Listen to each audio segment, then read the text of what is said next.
Come on.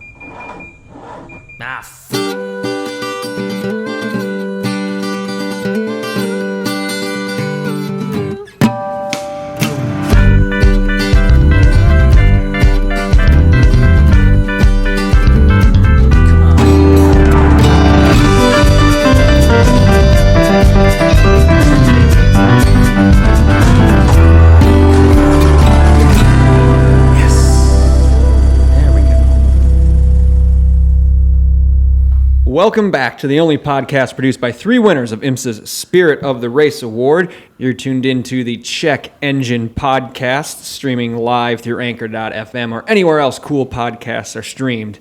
My name's Nick, and I'm here recording with that one guy and the other dude. Not Nick, I'm still here. Andrew and Tristan are here. It's been a while. Ah, it has. It's been a minute. It's like you forgot That's why how to I'm do it. fucking up. You still fumbled it, but yeah. But it's we're back. excusable. It's okay. We're back. Guys, how was the holiday weekend for you? Either of you. I don't care who goes It was first. good. Just chill. That's Just it. around the house, didn't go Yeah, anywhere? did not do anything special. I don't partake in fireworks because they're dumb. So, y'all can have that. Okay. Do I dare ask why? No. We're not a fireworks podcast. We Okay. can't indulge every bit of his negativity. It's fine. All right, well, we'll just gloss over that one. Yeah, I made the trip up to the part of Michigan that should be Wisconsin, according to Pepsi Cola. Yeah. And also common sense. Yes. But they actually did put that on the Mountain Dew things, which is hilarious. Really? Yeah. Oh my God. I didn't realize- that United States map thing that they did Oh, actually that's has funny. Yeah. UP included with Wisconsin. Yeah. So I was up in the UP, Upper Peninsula of Michigan, for those of you not familiar. It's Wisconsin's hat that literally it looks like a stocking cap coming off the head. And it's really should be Wisconsin, according to people from Wisconsin, and definitely they like being part of Michigan if they're from Michigan. So I was up there, lots of hiking, lots of waterfalls. I was very close to a lot of fireworks. Yeah. Probably closer than I should have been, especially with dogs. Nice. Gunnar loves watching them, which is weird, and Taylor was terrified. He literally I wish I would have been recording video. He sits and watches. Like, facing them? He Like, sits to down, track looks them? at them, and goes, and watches them go up and down. Oh, that's Yeah. cool. Yeah, He doesn't try to go attack them. No, he loves them. Yeah, it's hilarious. Interesting. Yeah, and Taylor figured it out eventually. She was at least not terrified by the end, but not as comfortable with them as Gunnar was. Nice. So fireworks watching, dogs, hiking, family. It's a pretty good weekend. Nice. I also went to Michigan. I was on the Mitten, Lower Peninsula, and The Mitton. lots of the only agenda was where we were going to stay, which was great. It was just wake up, pull up in Google Maps, which one of these spots do you want to try first, and just bounced around, went to the lake, hung out beachside for half a day, breweries, wine tasting. We saw fireworks as well. We were on the 7th floor of a building in downtown Kalamazoo and there was a little bar thing called the Sky Deck. And it was on the 4th of July. And from up there, you could see all the surrounding communities having their fire. We had That would be cool. All we had around. 15 to 20 fireworks shows going on at once. We could just kind of stand and do a slow 360 and never miss a firework. It a was slow pretty pivot. cool. Yeah. So yeah, but now we're back, and we've got a lot of shit to catch up on. A lot of stuff's been going on. Tons of stuff. Tons of stuff's been going on. So we decided that this is going to be another one of those open episodes. No real pace laps because this entire thing is essentially a pace lap. Everyone's just kind of bringing topics to the table for discussion. So who wants to kick us off? Let's start with this. Something I don't think we had a chance to talk about. Our Father's Day episode debuted at number 8 on the car podcast charts in the U.S. This was, according to a website called Chartable. I don't know if they're official or not, but in our category, which is cars and automotive, the spike is almost hilarious to look at the chart because we're down in the hundreds. And on June 17th, we were number 8 when the Father's Day episode debuted. Yeah. So, I mean, I think I mean, that's obviously huge, and so all thanks to the listeners who actually got us there. But I'm ready to declare that the ground floor is officially closed. We are moving past the ground floor, so everyone who's here got in on the ground. Now we're at like level 1. You know, we're moving up. Okay. No matter We're out of the parking garage, and now we're into the lobby. Exactly. No matter the reason, and I'm sure, functionally, if we're going to be honest about it, we probably went that high because it was a down week. Say everyone was probably off. You know what I mean? Yeah. Or just after big races. None of that shit matters because number 8 is number 8. Claim it. That's right. Own it. And so ground floor is closed. If you were here, awesome. Welcome. But still welcome if anyone else wants to hop on. but a little less welcome. A little bit of elitism creeping in. Trying to get people to go away. For that, already. And that one top 10 ranking, that's enough. That's right. We did it. That's right. We don't need you. That was Tristan. Oh, sorry. It sounded like Andrew. We proved it could be done. Yeah. We're good. No, but I was so excited. I was staggered. So excited. It was amazing. I was staggered. I looked it up on my lunch break just because I hadn't looked in a while. Because we were at sitting around the little high 6, low 7s. And then the next time I checked, we were up into the 5s. We're creeping our way up. And then I just looked and it just like this one spike. And I'm like, what the hell? No. I refreshed the page 3 or 4 times, thinking it was a glitch. Nope, it's legit. We were number 8 in the country. So thanks for that. Thanks for everyone who listens. Everyone for that. And I do think that was one of our best episodes ever. I will say that. Oh my God, that episode was fantastic. It was fantastic. We got all positive feedback from everybody on that one. That was just great all around. And that's why we're looking forward to more interviews. Yeah, absolutely. Definitely. As a foreshadow. Stay tuned. What's next on the list? Now that we got that out of the way. Just looking at our list here, trying to find a decent flow. Something that's been entertaining me endlessly lately, and this is actually correlated. I was in the group chat yesterday trying to get these two guys on board to see if we can get Rich Energy to sponsor this podcast. Oh, please. This has been amazing. I want this so bad. So there is a energy drink called, predictably, Rich Energy. Supposedly it's from the UK. Yeah, it's out of England. Supposedly. They're the title sponsor for Haas F1. Yeah. Title sponsor for Haas F1. And what was it, Wednesday?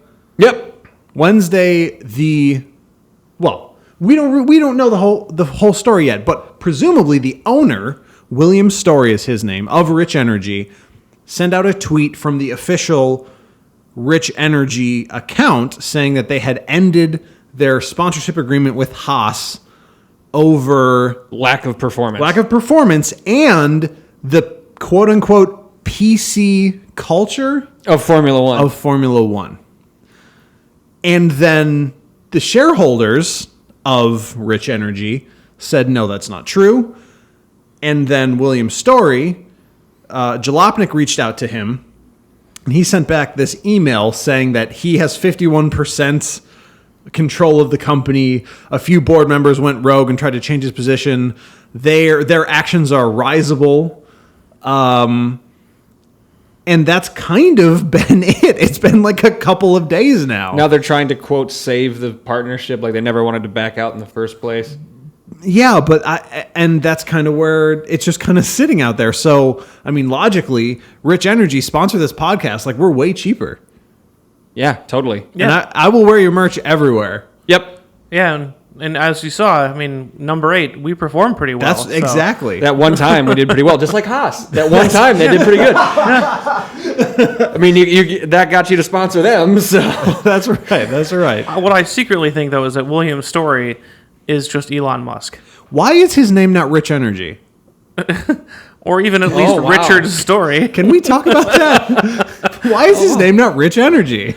And they're involved in some other lawsuit, too, with a bicycle company. The bicycle company for stealing their logo, the Stag logo. With the bicycle company, and also I think there's one other company that also had some... Force India. Yeah. Because they tried to buy Force India, and it fell through, and then Force India, sued them for some kind of, fraud because they're not really an energy drink company or something like that. See, yeah, like, there's That's it- another that. thing. There was a lot of questions after the sponsorship was announced because it's like people are like, "Oh, Rich Energy, okay." As normally something, this is what would happen when someone's announced as a major sponsor. People get curious, they look it up, and people are like, "Wait, we can't find this anywhere." Like, Yeah. if they don't sell anywhere, how can they afford to sponsor? Yeah, and then William Story was like, we made however many million cans. And Yeah.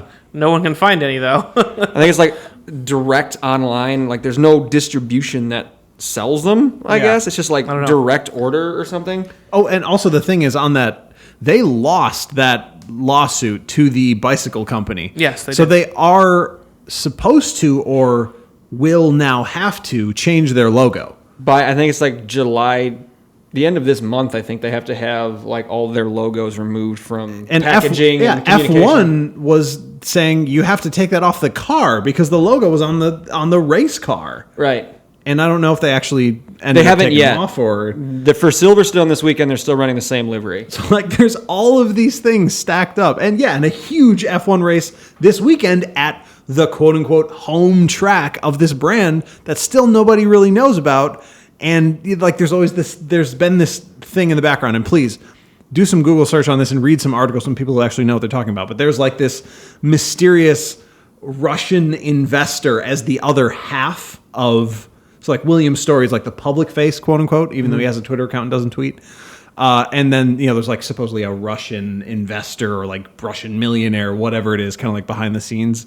So many people have looked into this, and yet here we are. We still don't know. We don't know what happened with the tweet. We don't know if they're going to drop Haas. We don't know if Haas is going to drop them. Like, so much is just like at this point right before Silverstone.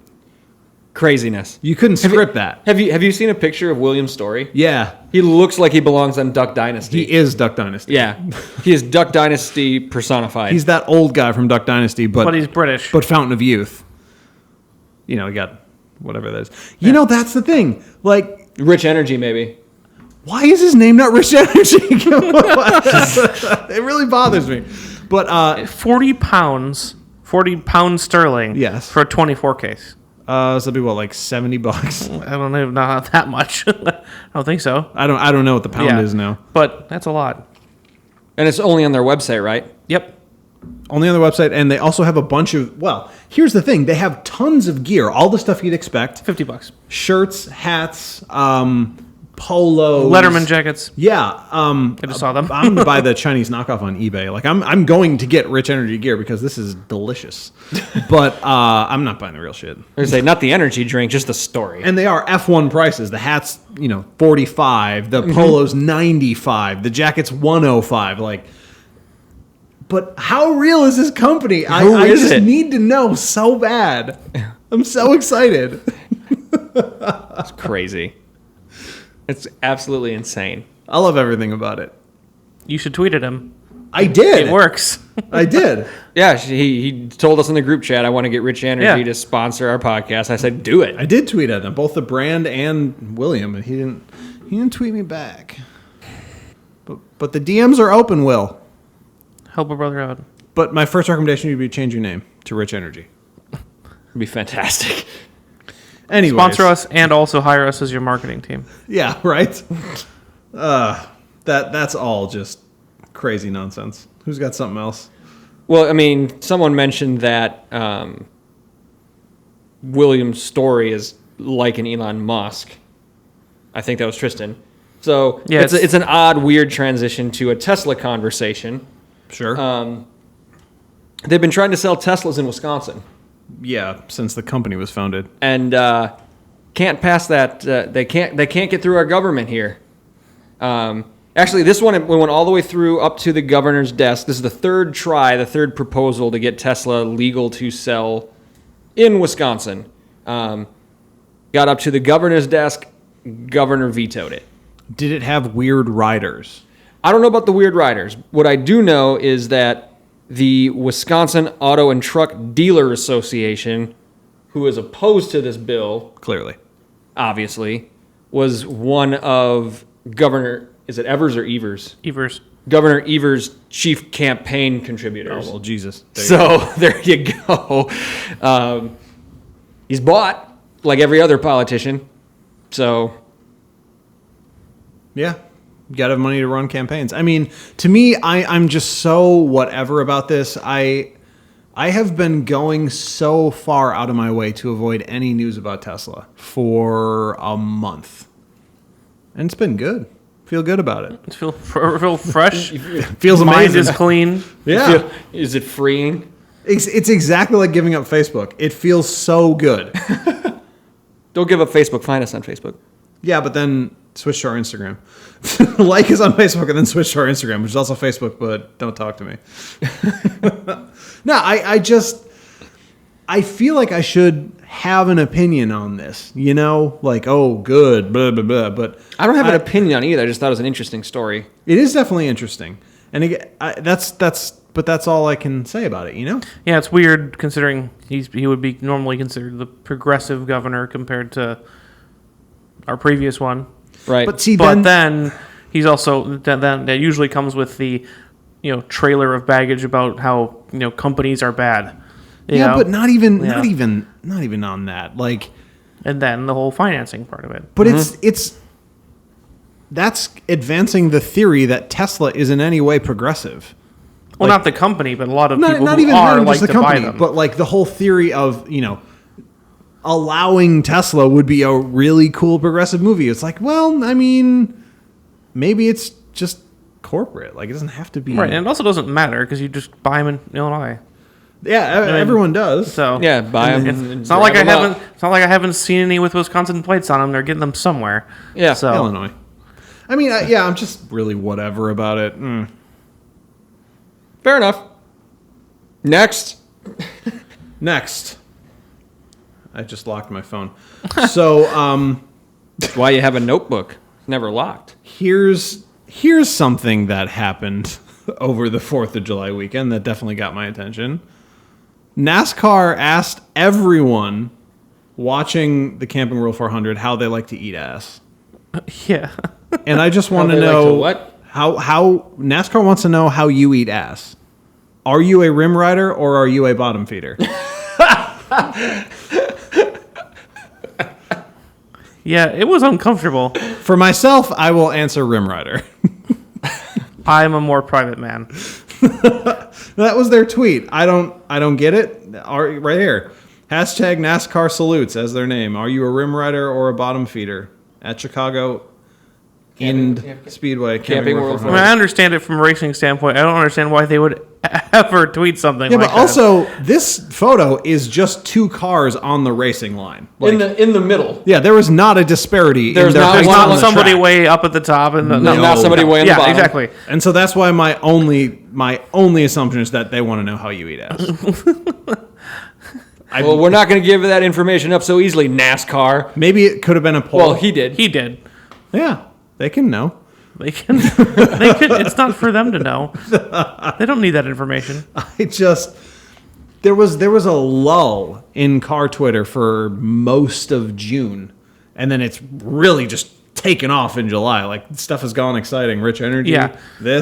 all this good stuff. Just those two things. Speaking of NASCAR, Rich energy, eating ass. But yeah, all that good stuff. Speaking of NASCAR, though, I want to know more about the confiscated NASCAR truck. Dude, yes, I came here to ask you, Nick, specifically about the confiscated truck. Okay. They took a truck away. But why? It, I assume it's something boring like safety. yeah, before the cars or trucks are allowed to go on track for the first practice, there's the pre-weekend tech inspection, and there must have been something super egregious wrong with the truck that they just said, no, this thing doesn't leave the garage today. But I mean, last I heard, they hadn't penalized the team. Right. So I mean, it wasn't like, like the old days of NASCAR where they like fucking built a fake roll cage or something. Yeah, I don't know what they did I didn't hear because they haven't announced why. Yeah, they said there would be more news, and then there just hasn't been. maybe they're waiting until It's a the race mystery. weekend's over. I mean, they raced last night. Oh, Friend of podcast Josh Balicki finished in the top 20. Then you got Xfinity tonight, and then Cup tomorrow. Maybe they're waiting until Sunday or Monday just to let everybody know, just get through the weekend. But is there a possibility of fines or punishment from the team, or would that have already been announced? Because it happened before the race, so I think it's still a possibility as long as they still have the truck. that's true. I don't know why they would need to. I feel like I read this somewhere earlier on in the year, and I'm trying to remember what it was for, why they would do this. But it was one of those, like, we're really cracking down press releases. We're like, we'll just confiscate the vehicle, but I can't remember why they said they would do that. Yeah, my assumption is that it was something to do with like driver safety, just because of the fact that they literally took it away, but they didn't immediately penalize the team or prevent even theoretically the driver from racing. Mm-hmm. It just It basically just says not acceptable. yeah, I don't know, but I'm really curious. If anybody else knows more on why they confiscated the 52 truck from the Oh, race- hey, actually, update. Oh, hey, bing, ding, ding, ding, ding. Firewall issue. so it is driver safety. Yep. Boring, but okay. They were allowed to keep all of the safety equipment and the tires. Yay! Yeah, all the way at the bottom of the story. I scrolled all the way down. There's an update. They didn't put it in the middle. Of Like course. where it's like, no one knows why they did this. Blah, blah, blah, and you scroll down the bottom. It's like, update. Now we know why. Cool. Yeah. Oh, so I As mean, we- as we if you thought. knew that already, you go ahead and tell us, but we don't need to know now. Yeah. I found it. Tristan did it. Good job. Nice job, Tristan. Thank you. Thank you. Knew we'd keep you around here for a reason. At least one reason. Just looking for other racing stuff here. Ooh, hey. Hey. How Hey. would you guys feel if I told you that Toyota might actually do something interesting with the Supra and bring out a GT4 version ready for the racetrack? I'd be all for it. The more manufacturers, the better. They just debuted it at Goodwood, and it was the first Supra news since they started their unveiling 10 years ago that I was actually somewhat interested in. It was kind of like, oh, okay. Yeah. All right, let's see where this goes. Yeah. I mean, if that ends up on a Michelin Pilot Challenge grid next year, Exactly. like, come on. Let's That bring would it. be really fun. That'd be great. Yeah, I think it's something that it's finally a chance for them to kind of stand up to a lot of people like us who are like, meh, Supra. If they can get it to win races, it means something. That was another Yeah. thing that happened on car Twitter. Sorry to interrupt you there, but in this semi-auto of tweets that Toyota UK was letting off, Yeah. they I saw were those. bragging about the fact that they sold they sold their full allotment of Supras, the staggeringly high number of 300. And I just tweeted back saying that's not a stat because it's not 300 cars in the UK. For context on how little that is, even in an area that small, Ford made 350 more GTs just to sell because of the demand. It's like 300 is not, it's barely any.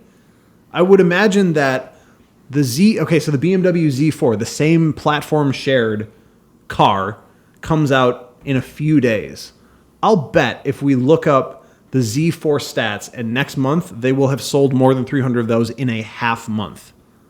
That's how small that number is. Yeah. But Toyota UK is, according to their own Twitter, very proud of that number. All right, go nuts. Go nuts. It's just I mean, what was their original forecast? they only got 300 is the argument. Oh. I mean, maybe it's super low production numbers. Maybe they're ramping up. Maybe they tried to create a extra high demand and then they're going to Scarcity. flood them after. But I just feel like when you look at the numbers of like the 718 or, anything that came in or the Boxster either together or separately. Yeah. Things that are in that same Relative. category, I mean, more or in less. Performance sales, up to, year to date, just the Cayman alone has sold 10 times that. Yeah, my curiosity is going to be the Z4. Me If too. they sell that in like a few months, and it's going to mean one of two things: either they didn't make enough Supras, just like it was the what happened here with the Toyota version of the Toyota Scion version of the BRZ GT86, Yes. FRS, whatever it was. Depending on where you were in the world, and there were a ton of BRZs. All the Subaru dealers got a bunch of BRZs, and then like I've seen like 2 Scion FRSs. Yeah. Toyota got screwed in the partnership as far as production went. They did. It's like BMW sells 3 million of these Z4s, and then That's what I'm saying. 300 Supras because they only made that many. I truly believe that BMW will beat 300 in a half month. Maybe. I really do think it's not that. impossible. Totally. I think it's even likely. I don't know as far as not It's impossible, very but likely. I just don't understand why they enter into that deal. Like, they have to know what the production split is going to be on the cars.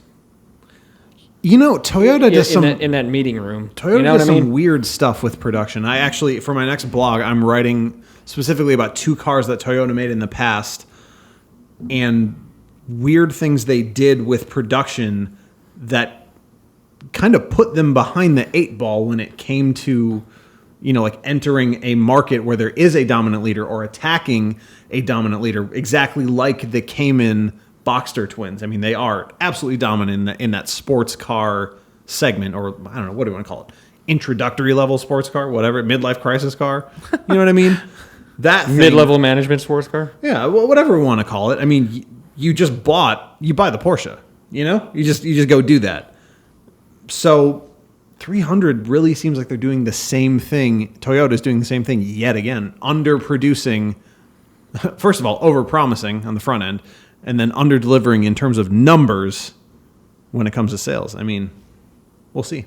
Yeah, and I think that's maybe they're doing it on purpose. And then there's some other weird times in their life, Toyota, where they've really come out on the positive end. Like they developed the hybrid synergy drive with GM, and GM was like, nah, we don't want it. And then the synergy is because they worked with GM to make it.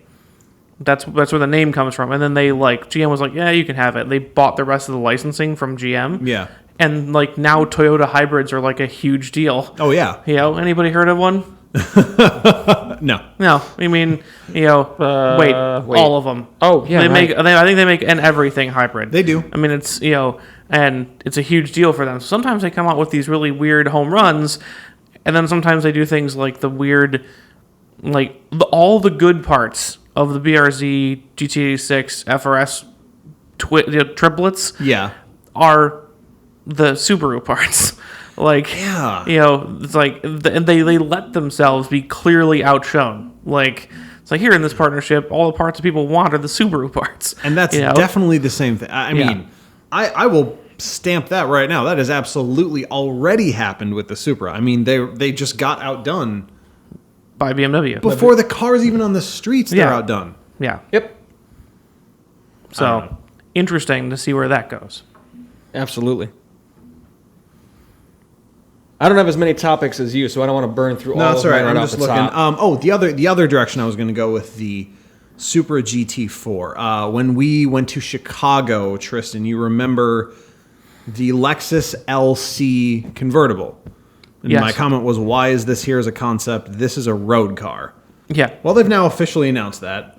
And am I the only one who gets annoyed when manufacturers do that? Bring road ready. And just like that, the Super GT4 is a concept. And it's been a concept since March. Well, that's kind of the point. That's just a racetrack car. And the Lexus LC convertible, which we may even see at Road America, also not a concept. That's been road ready for 6 months. Yeah.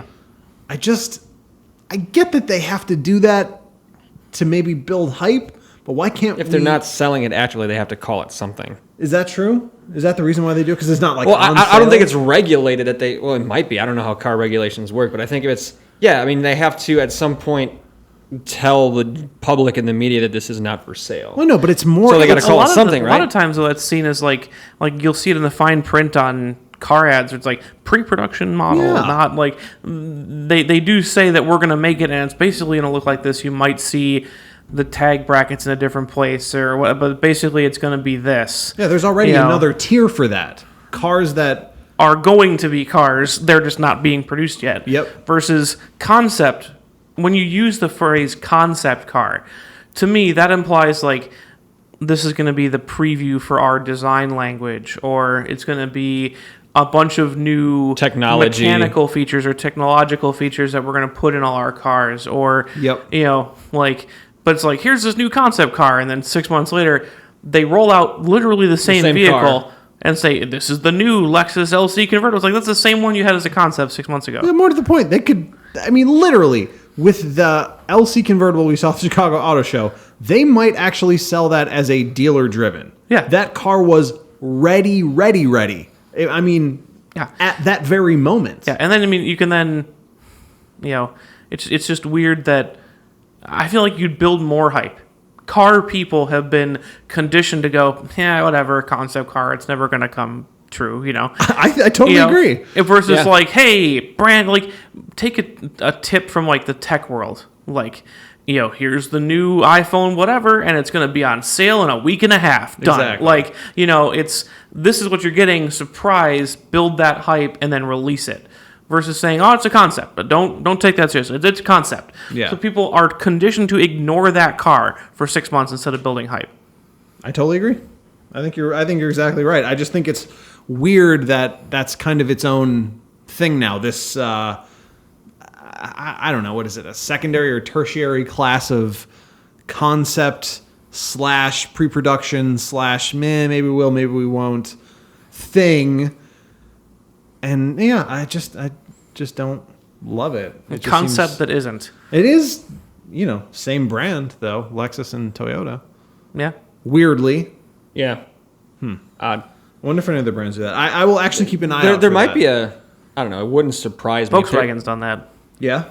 With their new, what is it, the ID3, whatever it is, Oh, the yeah. new electric car? Yeah. Was a concept for a long time. They're just like, yeah, actually, we're going to release that one. You know what's weird about that one? I feel like that was a concept right up until the moment they announced that they took 10,000 pre-orders. And they're like, oh. oh, so that's actually what you're selling? Well, yeah.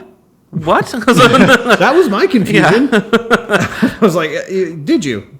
No. Oh, well, Since when? yeah. But no, yeah, that's good. They did do that. Yeah. Okay. So it's a few people. It wouldn't surprise me though if there's some sort of regulation that like what they have to like publicly claim if it hasn't been like green lighted for actual production yet. Sure. I mean, just for regulatory and customer protection and all that kind of stuff. CYA, as it were. Yeah. I suppose.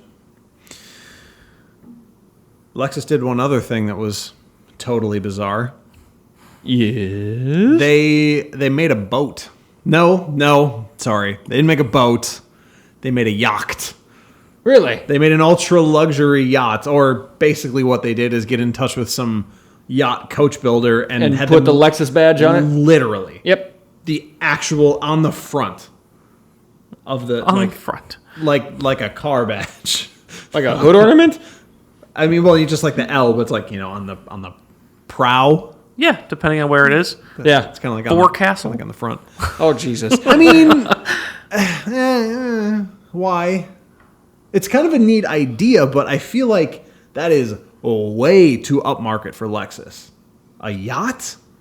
You buy a Lexus. Where when was you're where was it revealed? Like, what was the idea behind it? online, as far as I can tell? Really? Yeah, I mean, it's just sort of like a. Hey, everybody. Yeah, they. There's a yacht. It was a tweet storm. They're like, ultra luxury, leather, boats. They had some. What's even better is Lexus created this concept boat. Concept boat.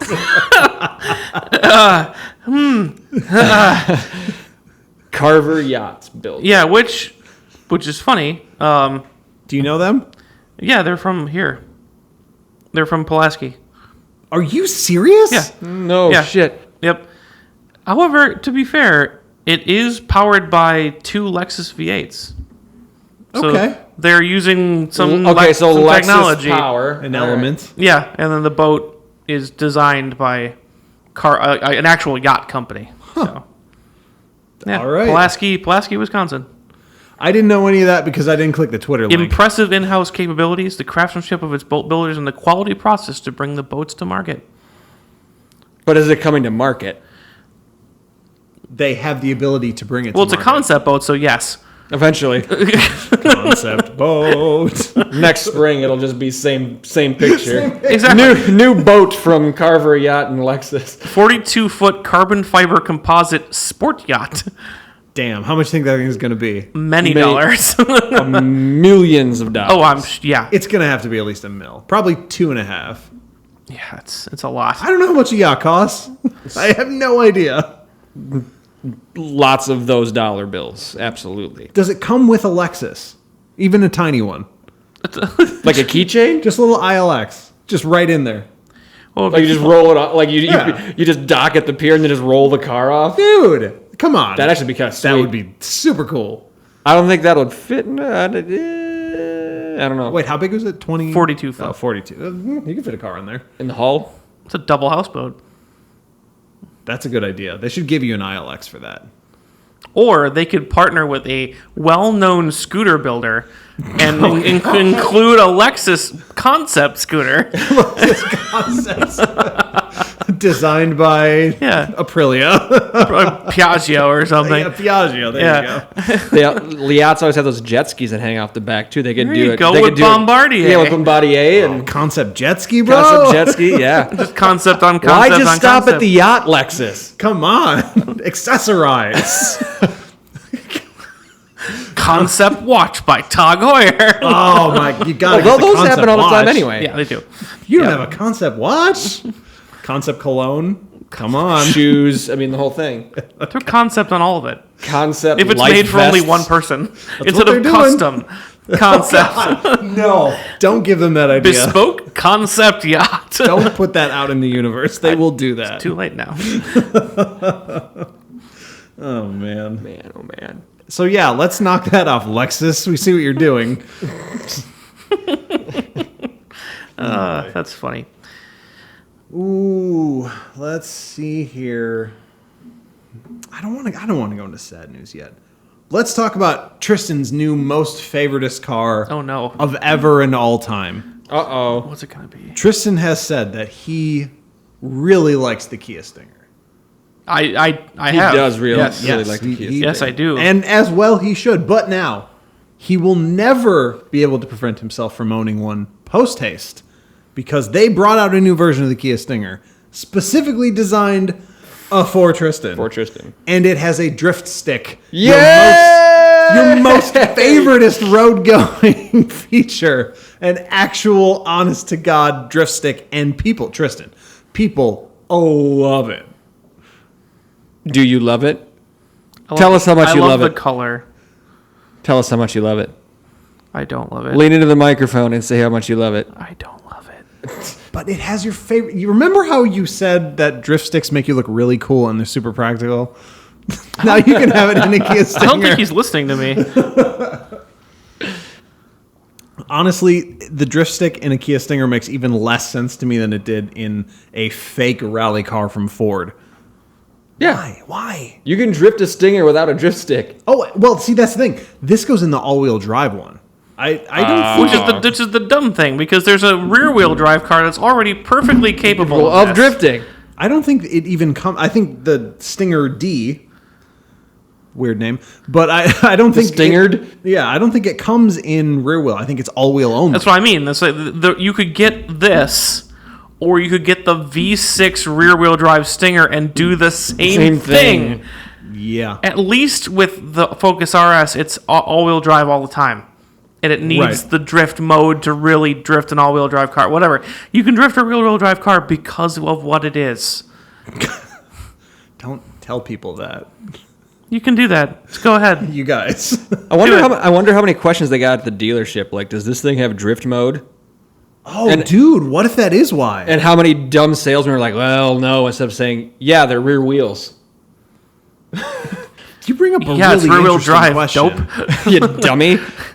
Because in a A weird, real driver doesn't need any assistance to drift.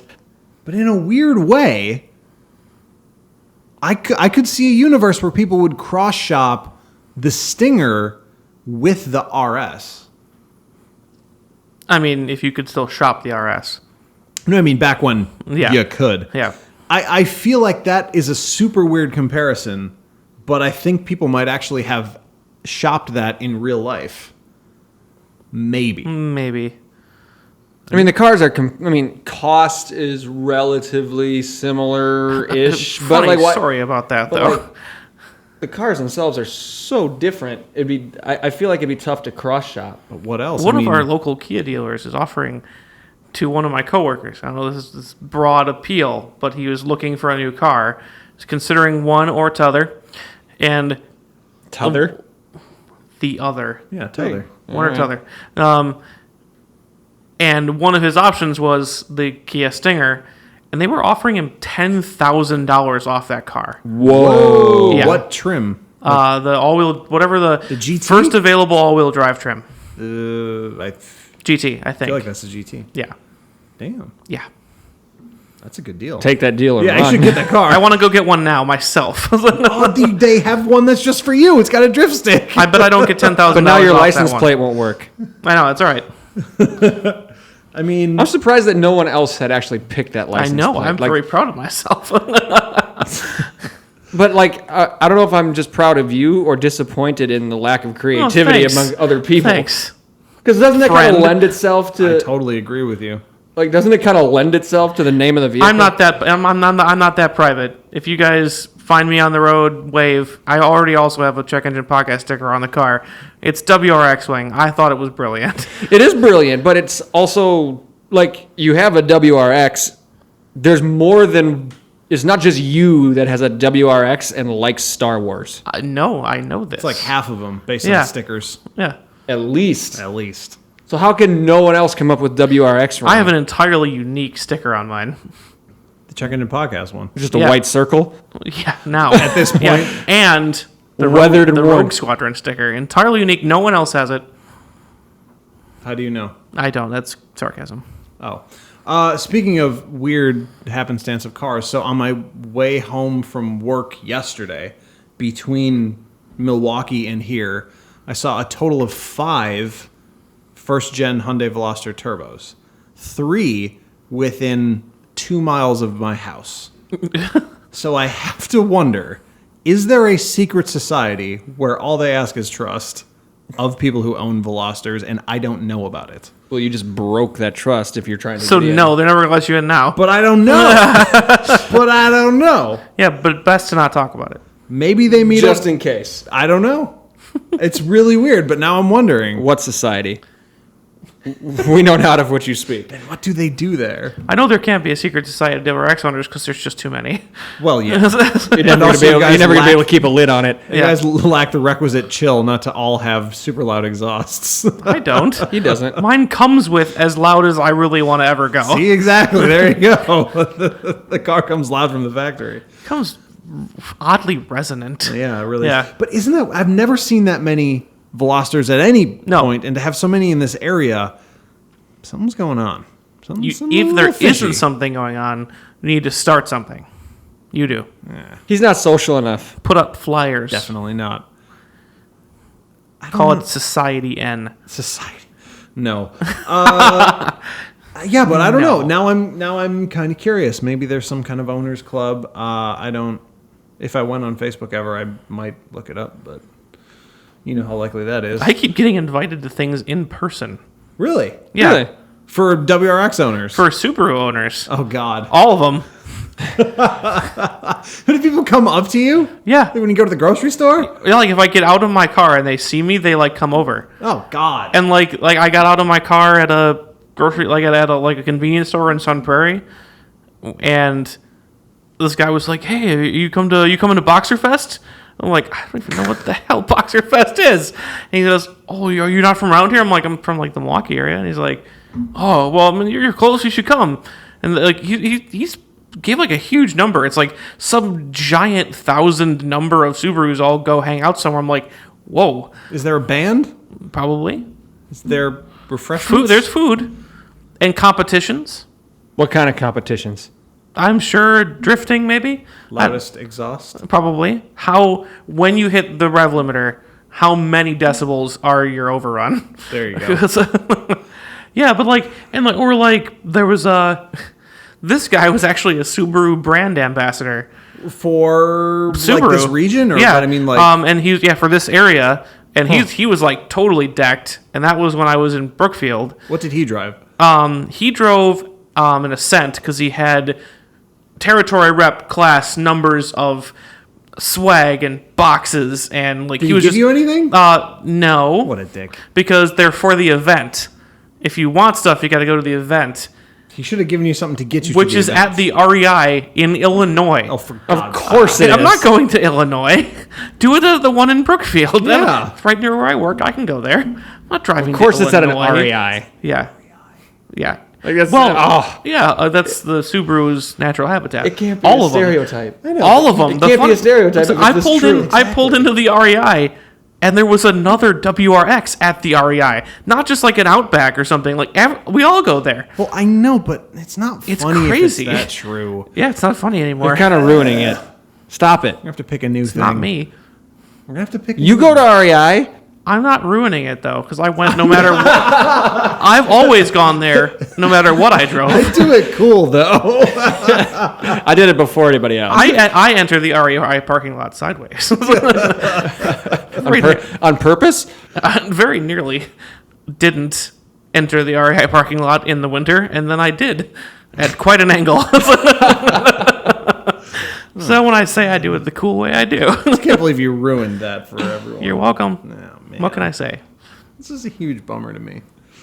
Tough night. Tough night. It is. I can see the sadness. I'm bummed. We need a new stereotype now. God damn it. Vape shops. No. I tried. I'm throwing out suggestions. Let's talk about this. Speaking of Kia Stingers and new cars, I finally went and drove a Genesis G70. Yes. I drove the 2.0 all-wheel drive. And it was nice. I said it was quite good. It reaffirmed my theory from the last podcast, or rather, just continued it. Definitely Hyundai is saving money by not buying exterior parts. You know what I mean? Like that 8-speed gearbox, single clutch in that car is super nice. It's really, really, really good. And it's one of those things where like, okay, yes, if you're doing your R&D correctly and you're doing your development lines correctly, I can see why you'd want to keep doing that instead of buying, the industry leader, quote unquote ZF. They make something as good for less money. But I found out a bunch of stuff about the Genesis brand as a whole that was super weird.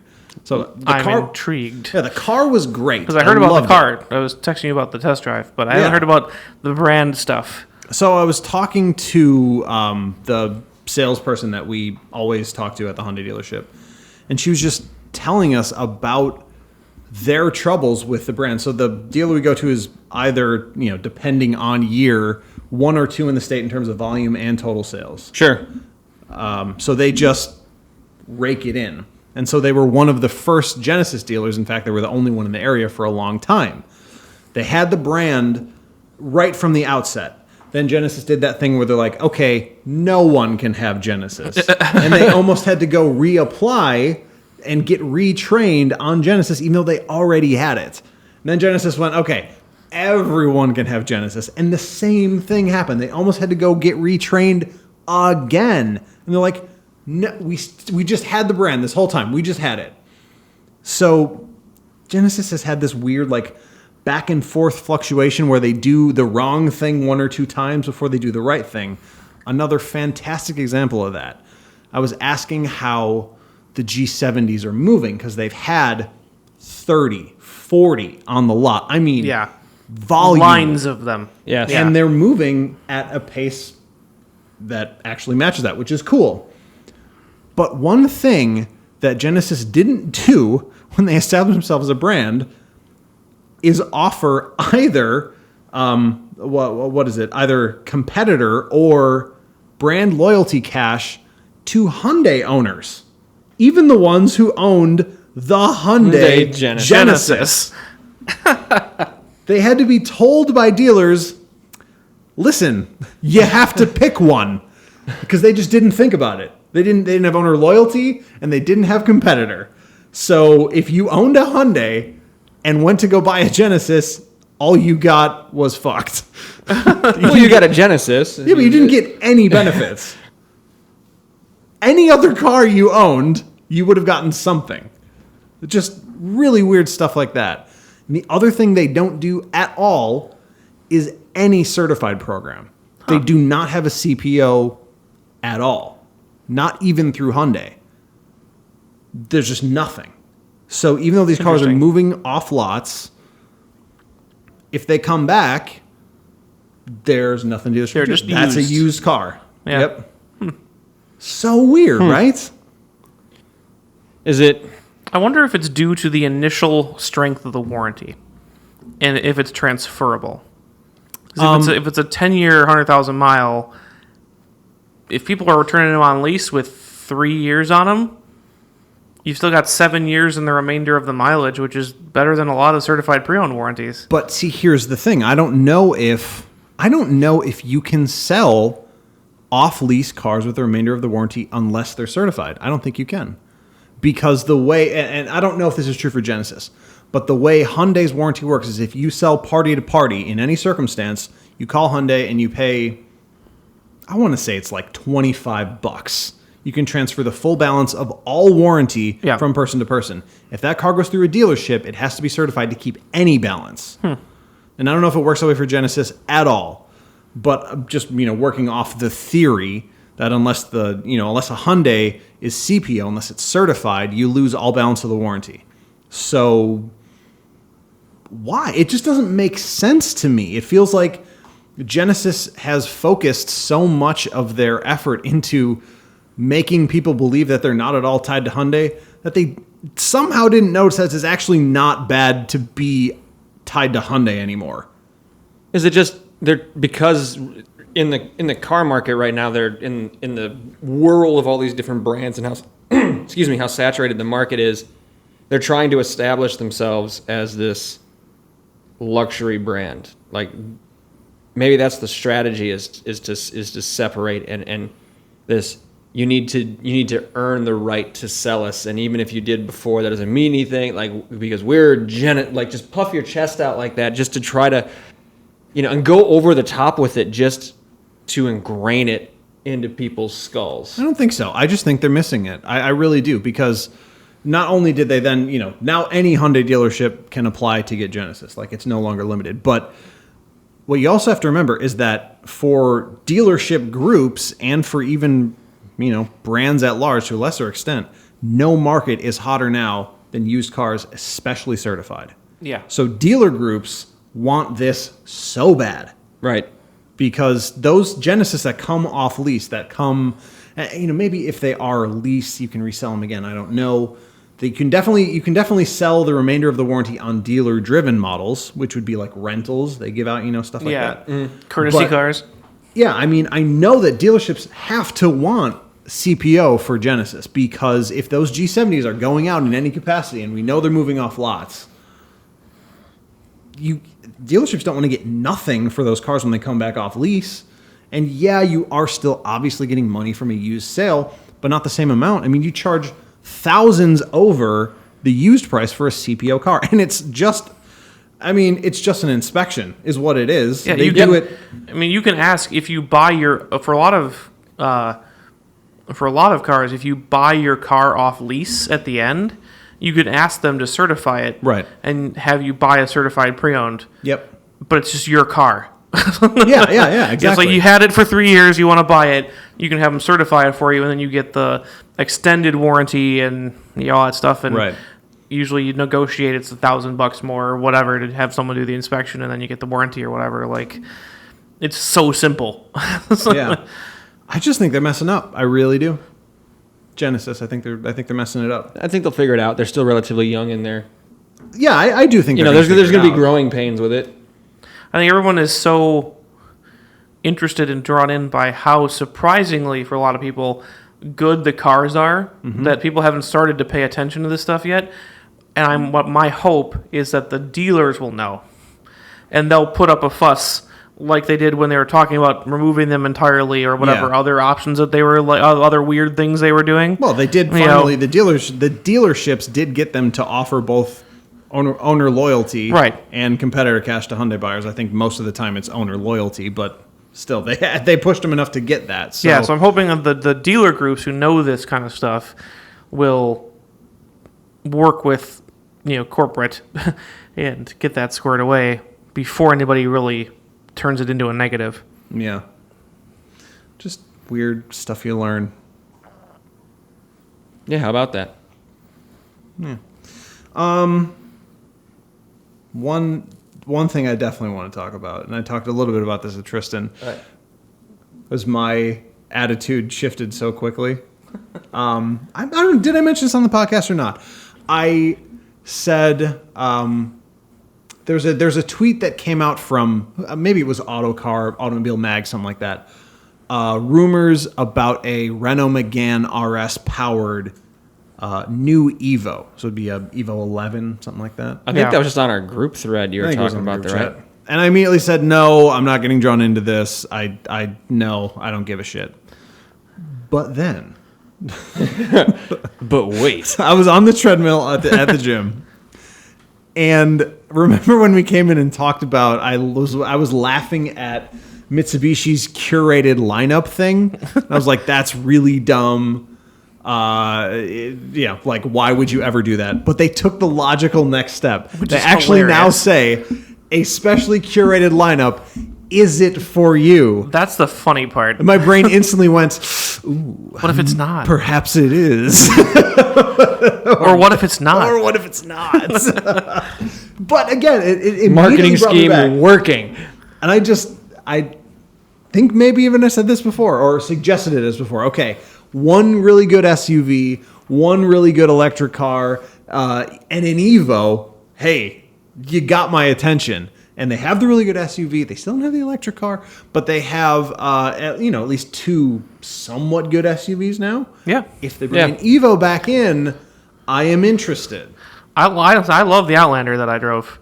Yeah. It's a surprisingly serious all-wheel drive system. Like, snow, pavement, water, sand, like in just the Outlander Sport. Here you go. Like, Yeah. surprisingly aggressive from that group who's not known to usually be aggressive. So Yeah, I mean, I guess maybe I'm a snob or something like that because that really did. An elitist is probably what it is, right? I've been in love with the Megane forever. me too. Oh my god! So if that, even if it's badged differently, if that can come over here, Well, then my brain was running like, okay, Renault Megane engine, that Mitsubishi all-wheel drive. What if there's a little hybrid powertrain in there? Like, then we're in serious territory right there. That is serial territory. something I want. that is take a hard look at the dealership. Definitely. Yeah, I would be super interested in that. So, Yeah. as much as I didn't want to get drawn in, You're drawn in. I'm did in it. now. Tractor I'm beam. I'm all the way in. Sucking you right in. Don't talk about Mitsubishi sucking me, please. No, I'm 100% in on that. What, on Mitsubishi sucking you? Yes. Yeah! All right. Let's shift gears, please. Yeah. Get away from definitely. that. So I pulled up, I found an article on, it's from Car and Driver, and they talked about 6 car brands with a distinct possibility of disappearing within 10 years. Okay. Clickbait. You have my attention. Who are we not going to see anymore? Yeah, run the list. Let's hear So, it. yeah, so this is what I want to do. I want to run the list, give a little synopsis of why they say so. Some of them, like, we might just say yes, obviously. And we say yes, or like, should we rank it out of like? No, let's just say yes. Yeah. yes, obvious. So there's a couple that we're going to say yes, obviously, too, but there's a couple that were kind of a surprise. So right off the top, they hit with Chrysler. Yes, obviously. Yeah, obviously. So sales, I don't know how sales could be any lower for Chrysler, but they're somehow down 39% Whoops. in 2019, Year over year. year over year. So they're two vehicles. One is down 39, the other is down 29. What are their two vehicles? So the Pacifica, Yep, and the 300. is it the 3 or the 200? Definitely the 3. They axed the 2. They had to have by now. I think so. Okay, so the Pacifica I'll go with it. The Pacifica and the 300, sales down 39% and 29% year over year in 2019. They only have 2 models anyway. It doesn't look like they're getting any sort of platform share from anybody. Get them out of here. Why keep Get it? 'em out. Why bother? I mean, I guess you can still keep Chrysler in FCA and not actually have a car with the Chrysler name on it, right? Bleh. I don't even care. I just don't even care. They're Bleh. dead. They're dead to Bleh. me, can opener. Yeah, they have the 300, the Pacifica, and listed as an entirely separate model, the Pacifica Hybrid. Oh boy. Yay. So essentially, they have 2 vehicles. Second one on the list was Maserati. This one's going to be tougher just because of the name. And they don't have to sell very many. Is that an FCA brand? Yes. Yes. Yes, and they have an engine deal with Ferrari right now. They're getting their engines from Ferrari, but Ferrari is pulling that engine support, and they haven't been able to secure an engine deal moving forward yet. So, are they going to hold out to try to find an engine package that fits like the perceived power of the brand, or they're just going to be like, oh man, we just got to whatever we can get right now to throw in the front of these things. And also sales, negative 28% in 2018 full year. You know, I feel like, maybe this is super inaccurate, but I feel like Maserati is a brand that has previously kind of faded into the background and then came back strong. I mean, they've had a decent run, and I feel like I feel like they come and go. Yeah, I feel like they could fade, but would be back even if they did. Yeah. Yeah, I think the brand recognition is too strong to really let it.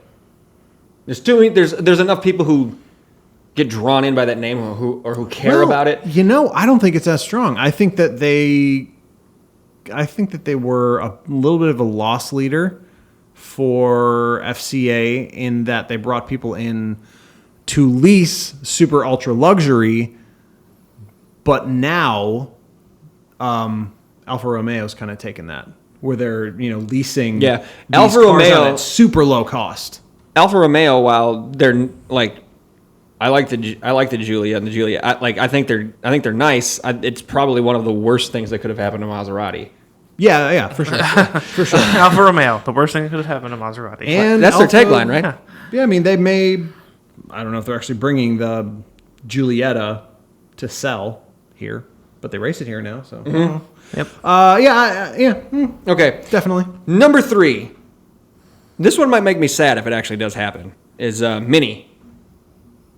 I could see it, but I think it depends on how they adapt to BMW's hot and cold game with electrification. Well, Yeah. and that's one of the points that was made in this little blurb about them. First, quote, America has stopped buying small cars, which I don't necessarily think is 100% true. It's true, but it won't be. Yeah. It won't be forever. Sales down 35% year over year so far in 2019 on the Minis, and they have admitted they have 2 chances to save themselves. This is from Mini. They're coming out with an electric one, an electric Mini, and then they are releasing more. They're broadening the JCW, the John Cooper Works performance line. And they're like, those are the last 2 shots we have on our gun. Those are the last 2 bullets we have.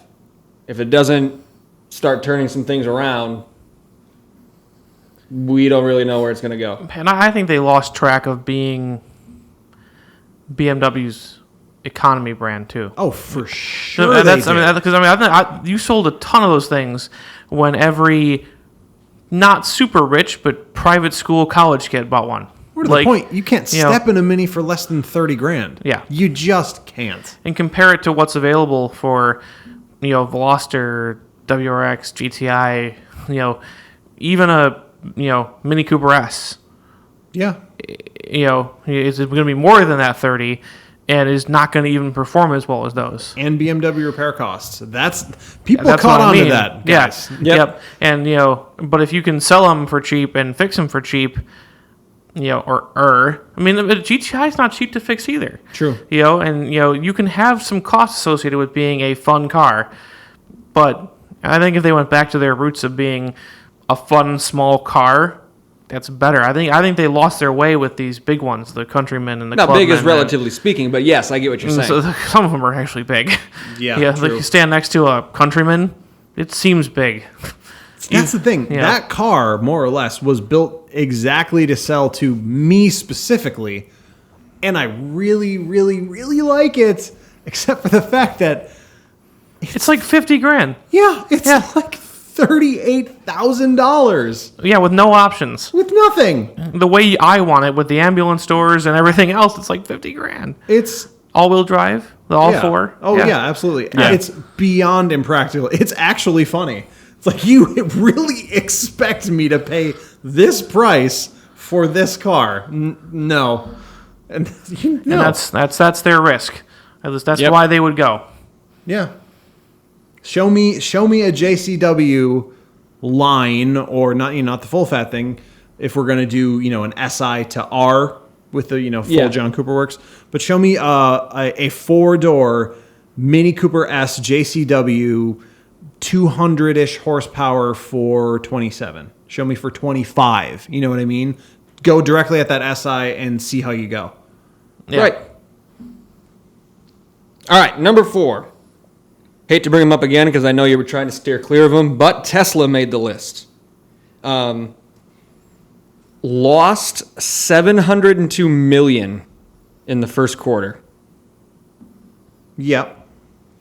Investors just dumping stock left and right. And I think the big point here that they made that I think is really true is, we talked about it before, like they're a technology company that's trying to make cars.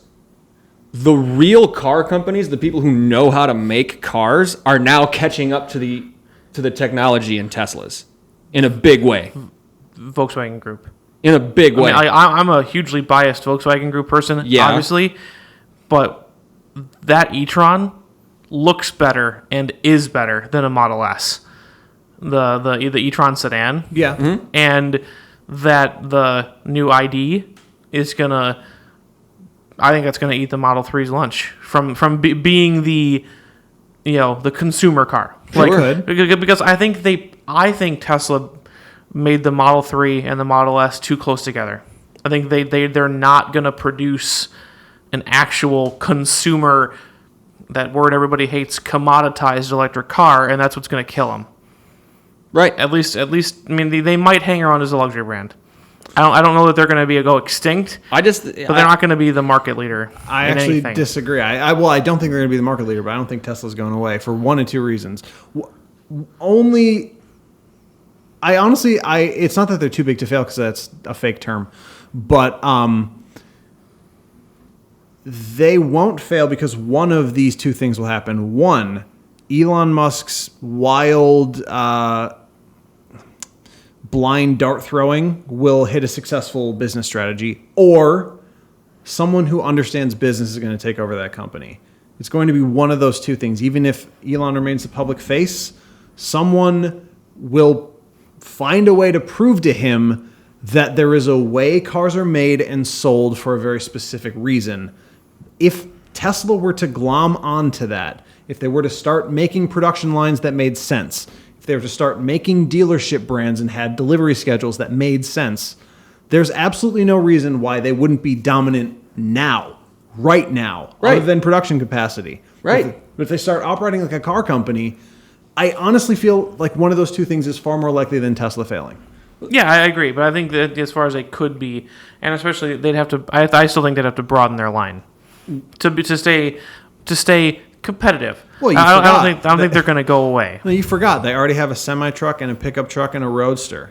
They already have them, Tristan. Yeah, and there was one that flies, right? Oh, yeah. The flying. The roadster is actually going to fly. Oh, yeah. Yeah. I've heard that. Yeah, they're already there. They're just right there.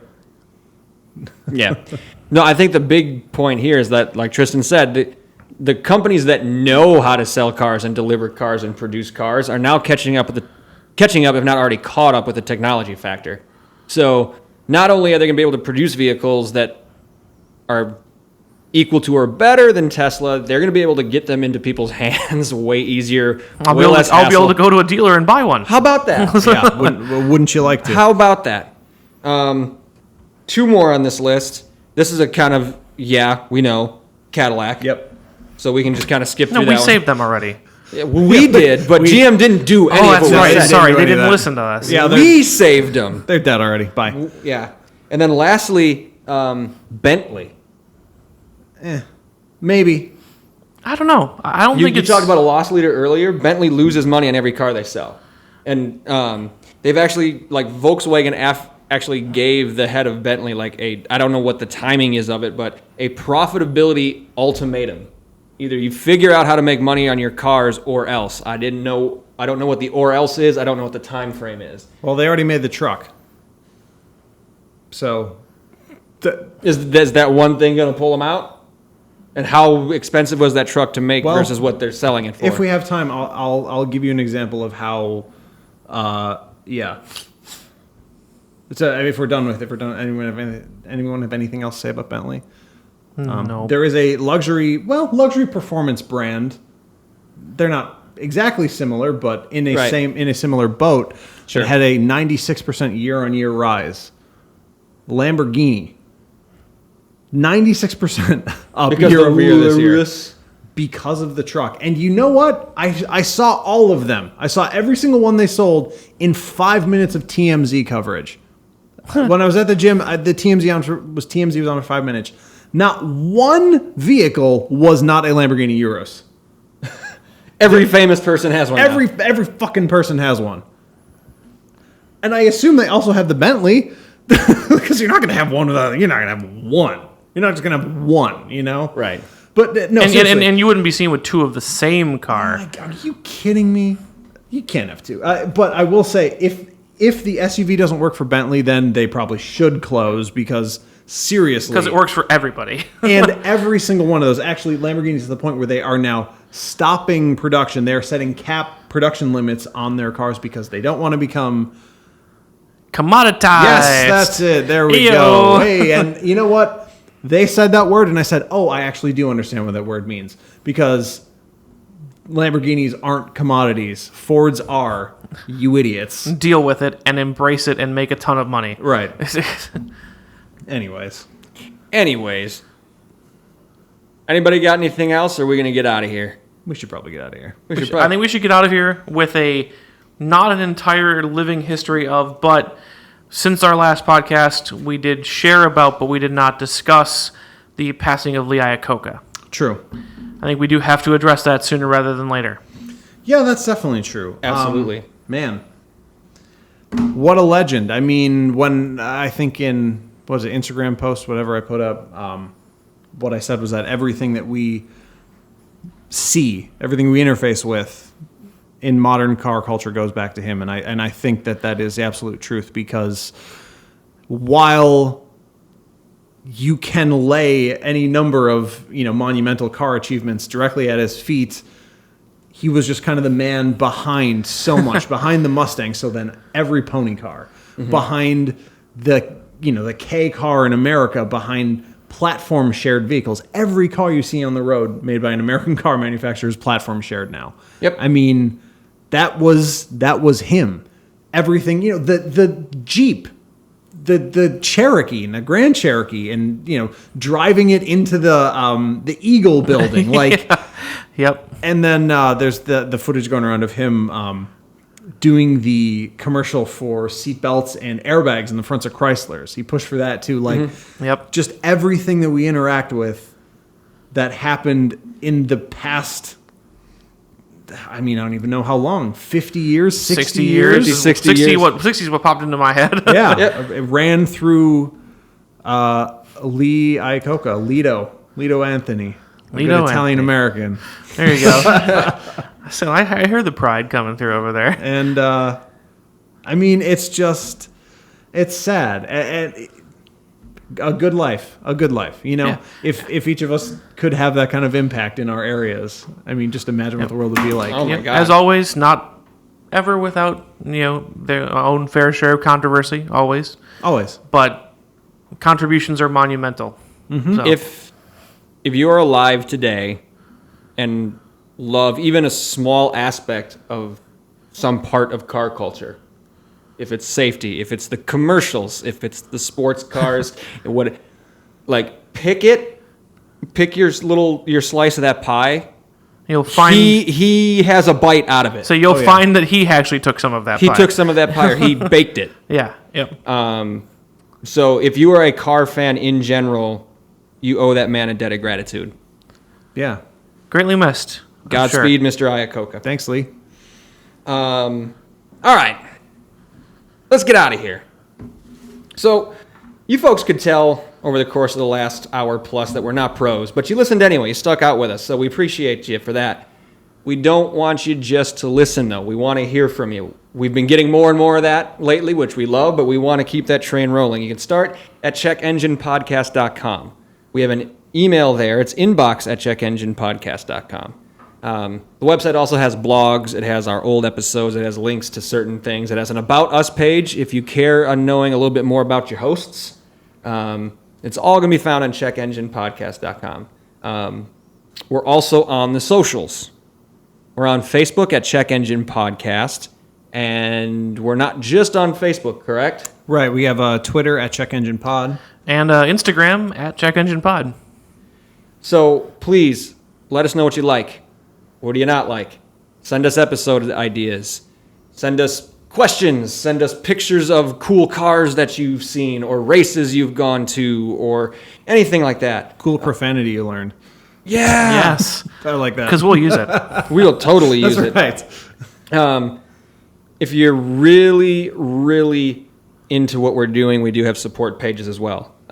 We have one right on anchor.fm. There's a support button right on our page there.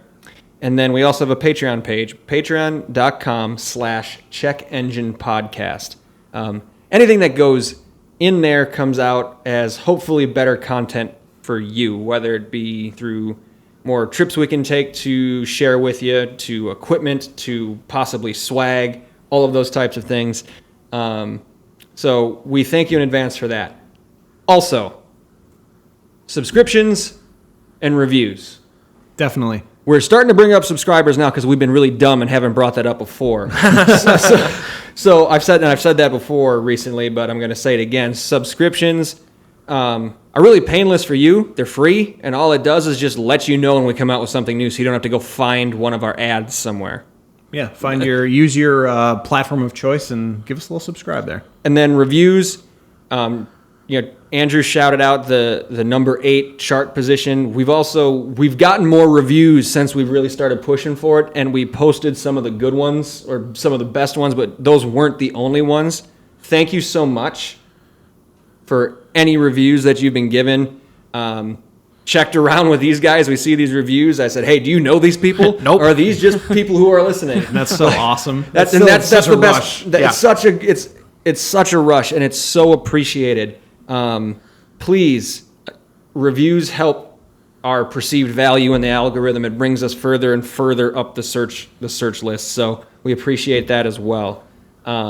We've got a ton of cool stuff coming up for you in the next few weeks. Oh, yeah. Now that we're kind of back in the game here after the holiday break, so we can't wait to share this new stuff with you. We cannot wait to talk to you again. Until then, take care. All right.